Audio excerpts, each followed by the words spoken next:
is living in 1985, the glory days. Like he still thinks we go and we imperialize and we conquer lands. And when we do that, we look like strong leaders. Because when he took Crimea, that was a popular move amongst the Russian people. Sure. When he invades Ukraine, it's not a popular move anymore. Yeah. It's a stupid move. And the problem is, I don't think that issue becomes more that it's not just people are ignorant about when to vote and all that, is that a lot of them do have the perception that the head of the executive branch on any level, local to federal, makes all the decisions.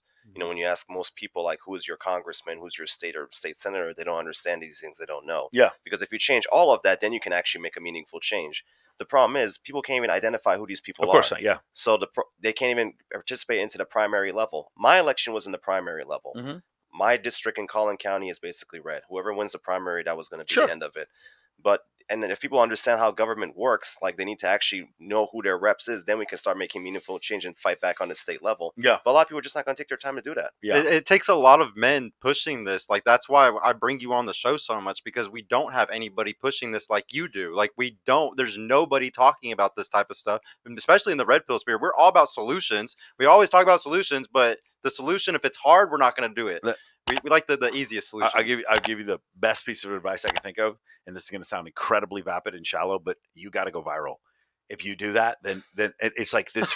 That's no, you're right. You're absolutely right. That's how you end up. That's all that matters. That's how you would end up winning. I mean, that's what you would do. You would literally like have a campaign commercial that goes viral on TikTok that actually shows some hypocrisy of your opponent, right? And maybe it's something funny, and you actually get 18-year-olds to go out there and vote. Or, you know what I'm saying? That's the only way I think you'd be able to pull going that viral, off. yeah. Yeah, something like that going viral. And it sounds so sad when I say that. You're right. Thing is, you're 100% right. I mean, that's how it works. The thing is, I've been around the world. As bad as things are, the fact that I can still have this debate, I can sit there and complain about certain people, and like no one's going to come kick in my door.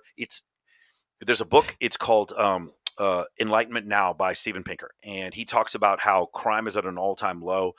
Teenage pregnancy is at an all-time low.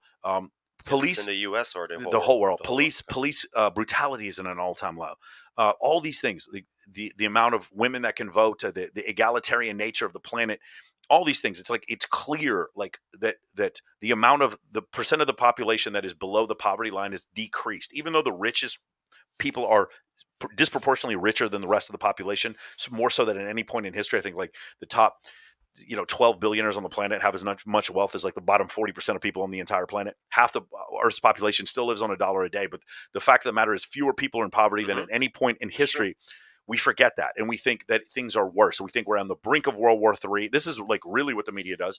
We think we're on the brink of World War III. We think that, there are people who actually believe that, 50 million people were going to die either from the vaccine or from the disease, or from the virus. Either way, depending on what political side you are. If you're a Republican, then the virus is going to kill 50 million people. And if you're a Democrat, then the vaccine. I'm sorry, I got it backwards. I got it backwards. But anyway, the point is we just believe this rhetoric. And then it went the George Floyd thing, which is a horrible, horrible tragedy. We started to believe that brutality against African Americans had gone up. And I'm like, have you seen a video from the 1950s? No, brutality against African Americans, while any brutality is wrong, it has not gone up. It has certainly gone down.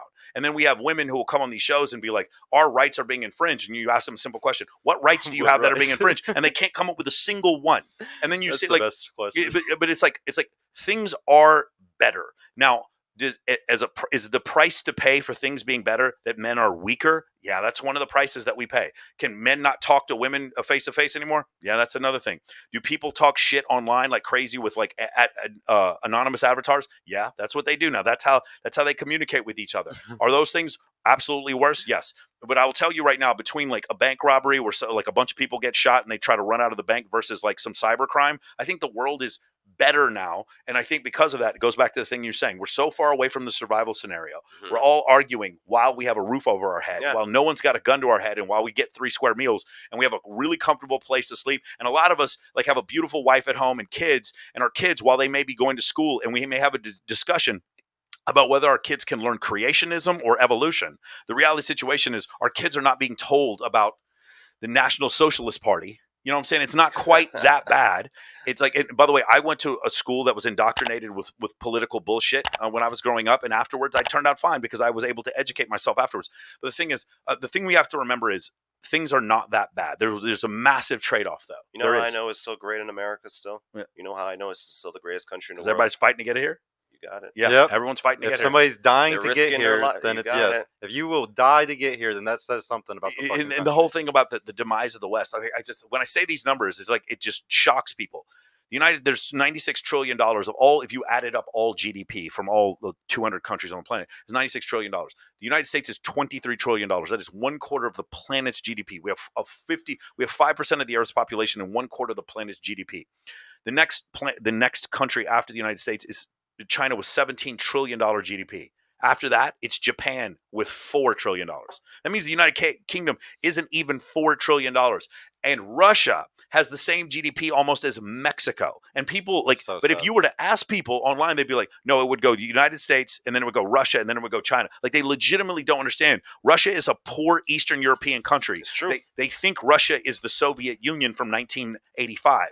They don't grasp this idea. You know, speaking of Russia, how do you think their war efforts going in Ukraine? I mean, it's disaster. I mean, it's just an absolute disaster. And I'm not like for or like I'm against one sovereign country invading another, but this idea that one of the things that I've seen that's so crazy, and specifically a red pill thing, is that once Biden approved a $130 billion package to Ukraine, then everyone in red pill was anti-Ukraine and pro-Russia. And I'm like, how are you fucking pro-Russia? That doesn't make any sense to me. It's just one of the craziest things I've ever seen. Now, speaking as a military officer, what Russia has done by providing like an actual physical front in Ukraine is the dumbest thing I've ever seen.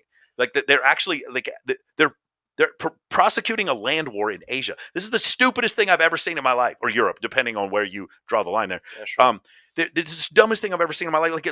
It really feels to me like Vladimir Putin is living in 1985, the glory days. Like, he still thinks we go and we imperialize and we conquer lands. And when we do that, we look like strong leaders. Because when he took Crimea, that was a popular move amongst the Russian people. Sure. When he invades Ukraine, it's not a popular move anymore. No. It's a stupid move. And the problem is, I don't think that he understood that the United States passively can help the Ukrainians defeat Russia. I've made bets with several people on this. Will they take Donbass? Probably. Will they take Kiev? Under no circumstances will Russia take Kiev. Under no circumstances. Because people just don't understand. Let me explain this, because this is really confusing for a lot of people. There's one country in the entire world that has stealth aircraft. I don't think anybody understands what that means. Now, the United States is now selling 200 stealth aircraft to their allies in NATO. There's, I think, 100 of them are not 100, but I think over 50 of them are going to Germany. I think like every country, the UK is getting several. So now all of our allies are going to have stealth capability. I don't think people understand what that means. That means that a country like Finland, who's also buying F-35s, could literally bomb Moscow with impunity, and Moscow would not be able to shoot one single fucking plane down. I don't think people understand what that means. There is no... Once NATO countries have stealth capability, there is no way for, which, by the way, this is the reason why Russia invaded when they did. Once those F-35s end up in those European countries, there's no way for Russia to stop them anymore. And if if Ukraine becomes a NATO country, then they also get a U.S. military base.